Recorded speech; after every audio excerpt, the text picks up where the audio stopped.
네, 안녕하십니까. 황태순 TV의 황태순. 김현광입니다. 네, 오늘 고 조양호 대한항공 회장과 우리 김영광 월간조선 편집장이 지금부터 12년 전에 사실은 대한민국 최초로 그 당시 언론하고 조양호 회장이 인터뷰한 게 있습니다. 심층 인터뷰를 했죠. 아주 심층 인터뷰. 어마어마하게 긴 내용인데 어떻게 보면은 조양호 회장 당시 나이는 58이었습니다. 네. 58의 조양호 회장의 그야말로 당시 조중훈 선대 회장으로부터 이제 보면 한 5년 그 경영권을 받은 지 5년 정도 한창 활발하게 뛰는 이제 50대 중장년에 그 조양호 회장 그 당시 어떤 꿈을 갖고 있었고 어떤 꿈을 키워갖고 또 대한민국을 위해서 어떤 기여를 했는지, 그러나 그의 죽음은 쓸쓸했습니다. 그래요. 12년 전인데 뭐 그렇게 정말 그때 뭐 사진도 보시면은 뭐 네. 굉장히 건장한 체구에 180 4, 5 되는 183cm라고 네. 나오더군요. 기사를 뭐 보니까. 키도 크시고 뭐 특히 그 양반은 뭐 술 담배를 또 안 하시고 네. 뭐 와인 한 잔 먹는 게 주량이라고 네. 그러는데 참 이렇게 일찍 돌아가신 거고 좀 사실은 49년생이니까 우리나라 나이로 이제 71, 보통 만으로 따지면 70이죠. 네, 70이죠. 요즘 70이면 청년입니다. 그러니까 굉장히 뭐랄까, 굉장히 아까운 죽음이죠. 그렇죠. 그런데 마침 보니까 지난 얼마 전에 그 대한항공에 보면은 이제 국민연금이 들어와서 사실상 경영 뭐 사내 이사 자리를 갖다 뺏기지 않았습니까? 그러고 얼마 안 돼서 한 달이 채 안 돼서 미국에서 객지에서 돌아가시다 보니까 이런저런 뭐 뒷말들이 나오는 것 같은데 어떻습니까, 김 실장? 우선 그 뭐 12년, 13년 전에 인터뷰 얘기하기 전에 실제 조양호 회장의 돌아가신 사인은 뭡니까? 그 제가 뭐 그쪽에서 대한항공에서 뭐 얘기를 듣는 네. 게 있는데 네. 뭐 언론에는 뭐 안 알려져 있더라고요. 네. 뭐 가까이 모셨던 분들이 하는 얘기가 네. 그 폐가 원래 집안 내력으로 좀 안 좋으시대요. 아, 그래서 담배를 안 피시는구나. 담배도 안 피고 하는데 지난해 말에 뭐 정확하게 얘기를 안 하시는데 네. 폐 이식 수술을 받으셨답니다. 아, 폐 이식 수술. 이식 수술을 받았는데 네. 뭐 지난해 연말에 이제 뭐 하고 나서 굉장히 좋아서 잘 안착이 된 것 같다. 네. 폐가 뭐 그런 판정을 받고 했는데 네. 뭐 올해 들어서 뭐 지난 뭐 지금 뭐 조 땅콩회항부터 시작하면 이게 몇 조현아. 년째? 조현아. 땅콩회항이 2014년이던가요? 그러니까 5년째죠. 그러니까 스트레스인 것 같아요. 그리고 지금 그 경영권을 뺏기고 나서 네. 한 뭐 12일 만에 사망을 네. 하셨는데 네. 그 폐이식 수술을 해서 뭐 좀 약간 회복이 되는 그 상황에서 네. 뭐 집안에 뭐 온갖 비난을 대한민국의 온갖 인민재판적 비난을 다 받고 네. 그게 뭐 스트레스가 가장 큰 원인이겠죠. 작년 연말에 네. 그 뭐 가까운 분들한테 내가 정말 대한민국 모든 수사 감찰기관으로부터 18번 회사가 압수수색을 당했다 이러면서 참 난감한 표정으로 얘기를 하셨다 그러고 조양호 회장이 이제 회사에서는 쉬쉬했지만은 네. 그 조그만 산소통을 예, 예. 가지고 다니면서 이제 네. 그 호흡에 도움을 받아야 되는 정도로 폐가 안 좋았었는데 네. 뭐 검찰 뭐 이런 조사기관들은 뭐 그런 거 뭐 개의치 않고 네. 밀어붙였죠, 죽을 때까지. 근데 사실 이제 우리 여기에서 사실은 보면 양면을 다 봐야 될 것 네. 같습니다. 첫째 보면은 첫 번째 측면은 이런 겁니다. 보면은 과연 조중훈 선대 회장 또 이제 고 조양호 회장 그다음에 그 밑에 이제 문제를 일으켰던 사람들이 이른바 조현아, 조현민 거기에다 보면 이제 뭐 아들은 뭐 별로 문제 안 났습니다. 조원태 거기다 보면 그 부인인 이제 미망인이 됐죠. 네. 이명희 여사의 그 이른바 갑질 행태 이런 부분들에 대해서 우리 국민들이 바라보는 시간 결코 곱지 않았던 것만은 사실입니다. 무엇보다도 미국 같은 경우 우리 뭐 김영광 시장 잘 알겠습니다만은 아니 뭐 록펠러 아들이 계속 록펠러 회장합니까? 그렇죠. 포드 별로 재단 이사장은 하죠. 재단 이사장은 하되 또 예를 들어서 보면은 뭐 포드, 헨리 포드의 그 증손자가 지금도 뭐 그 포드 회사 경영합니까? 그건 아니죠. 제가 2007년에 네. 이제 월간조선 편집장으로 인터뷰할 때 네. 그 얘기는 하시더라고. 그러면서 그 경영권은 승계되는 게 아니다. 나는 아이들 이제 정말 근검 절약을 내가 가장 강조한다. 용돈도 많이 안 준다. 그리고 얘들이 그 대학원 나올 때까지 내가 풀로 하고 했지만은 이제 여기서 경쟁에서 나의 그 경영권을 승계하는 거는 또 다른 문제다라고 했는데 네. 그거는 약속을 못 지킨 것 같아요. 그러니까 뭐 한국적 정서이기도 하겠지만은 조양호 회장은 이제 그 아버님 저 미국에서 공부하고 들어와 가지고 예. 이제 정비본부장부터 시작을 한 거예요. 정비본부장. 네, 네. 그 항공기 이제 정비본부를 하면서 네. 그 쭉 이제 바닥에서 커 올라와서 이제 아버지 그걸 이제 인수인계했는데 그게 2세와 3세 차이겠죠. 그렇습니다. 2세는 아버지의 2세, 3세 그 차이예요. 아버지의 좀 혹독한 그 훈도 아래 네. 이제 정비본부에서부터 차근차근 뭐 일을 배우고 했는데 조양 회장도 뭐 그 얘기는 했지만은 경영권을 승계되는 게 아니긴 했지만 아이들에게 너무 쉽게 높은 자리에 올려놓고 그 아이들이 그걸 감당하지 못한 그런 비극이 이제 오늘의 저 일을 좀 참담한 결과를 초래한 것이겠죠. 맞습니다. 그러니까 제가 두 가지 측면을 말씀드리겠다고 했는데 첫 번째 측면이었던 과연 그런 뭐 이른바 재벌의 상속, 재벌의 세습 능력과 상관없이 이것이 과연 옳은 것인가, 이것이 자본주의 원칙에 맞는 것인가 하는 그런 문제에 대한 답을 주셨고 두 번째 질문은 이런 거예요. 과연 그렇다고 예를 들어서 우리나라 어쨌든 한국적, 아니 미국도 마찬가지일 겁니다. 정치 권력이 마음 먹고 한 사람을 때려잡기 시작하면은 그건 무슨 수로 버티겠습니까? 앞서도 말씀하셨습니다마는 마침 보니까 뭐 조현아 땅콩 회항부터 조현민 또 이명희 갑질에 보면 등등등 하고 그다음에 새로운 정부 들어갔고 문재인 정부에서는 일반 국민연금의 뭐 스튜어드십 코드라 그러나요? 그걸 이용해서 경영권을 사실상 뺏은 거 아닙니까? 그렇죠. 결과적으로는. 그렇죠. 자, 18번 압수수색을 당하고 흔한 얘기로 죽을 때까지 먼지를 터는 이런 한국적 풍토 맞는가? 그거는 뭐 당연히 문제를 제기할 것이고 예. 이 정권의 사람들 그 업보를 아마 조만간 다 돌려받을 겁니다. 네.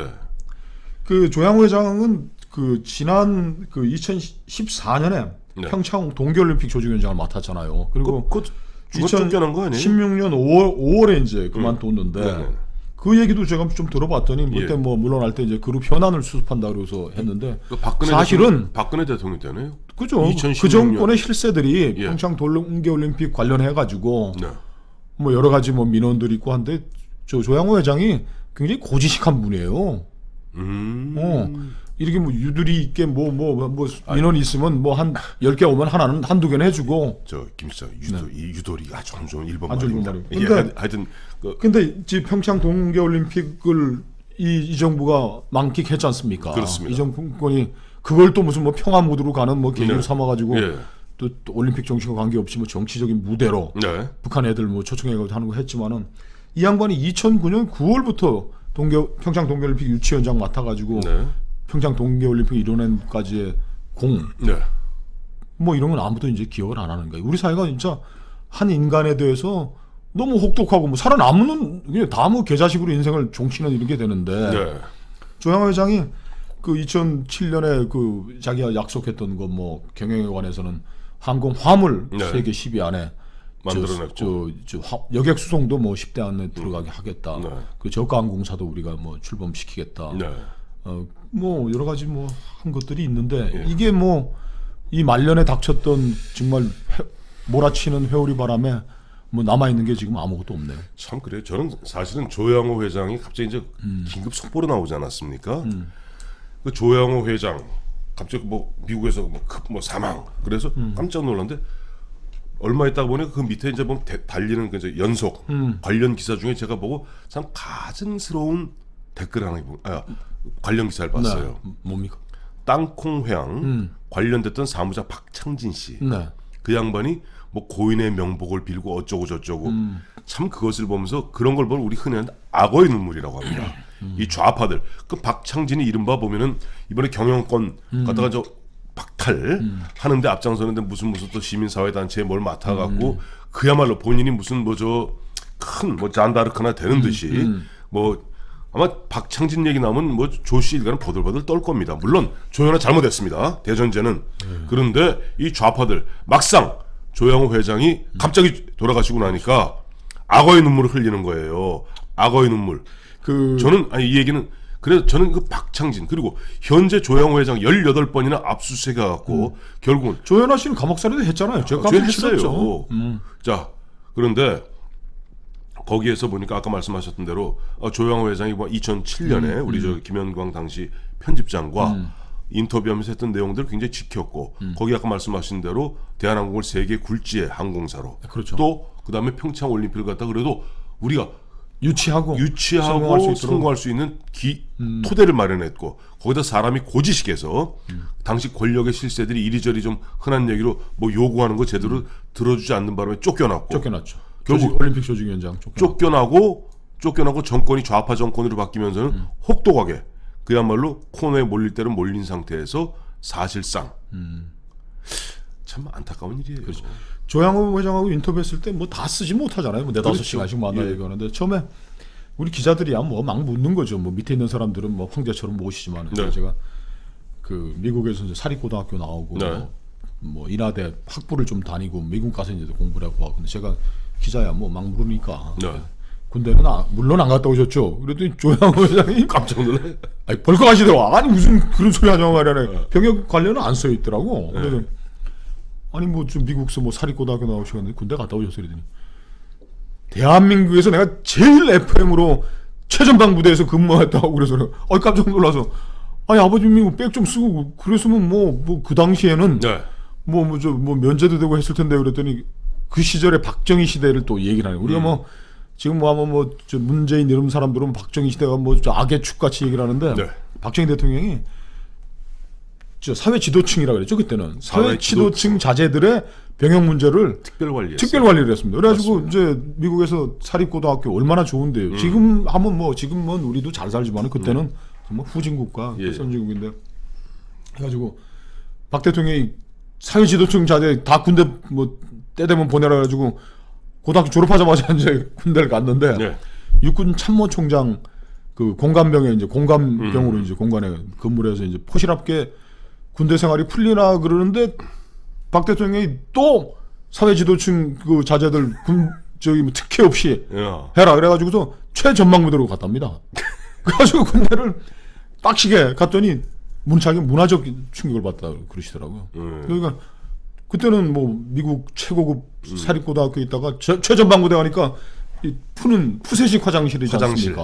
뭐 먹는 것도 열악하게 이럴 데가 없고 그래서 한 2년쯤 거기서 하다가 그래도 이제 아버님께서 이제 또 월남전에 가 계시고 하니까는 월남 어디 이제 뭐 우리 파병 그 가가지고 보급 좋은 뭐 이런 좋은 데를 갔는데 또 이 박정희 대통령이 또 이 양반이 또 사회지도도 좀 그래서 원대 복귀해가지고 다시 또 하는데 그 양반이 그 얘기를 하시더라고요. 내가 만약에 그 군대에 가서 병역 그 험한 데서 그렇게 하지 않았으면 미국서 공부하고 와서 이 대한항공 정비본부에 가서 정비하고 이 하면서 그 사람들하고 어울리기가 어려웠을 텐데 그나마 내가 그걸 해서 이 한국에서 기업도 하고 우리 저 임직원들과 어울리면서 할 수 있었던 참 그게 앞쓰는 약이었지만 내 인생에 정말 가장 좋은 경험이었던 것 같다. 그렇게 또 얘기를 하시더라고요. 그리고 뭐 우리 저 애청자 여러분 저 보면 나중에 저 홈페이지 아니 인터넷 들어가셔갖고 월간 조선을 갖다 치시면은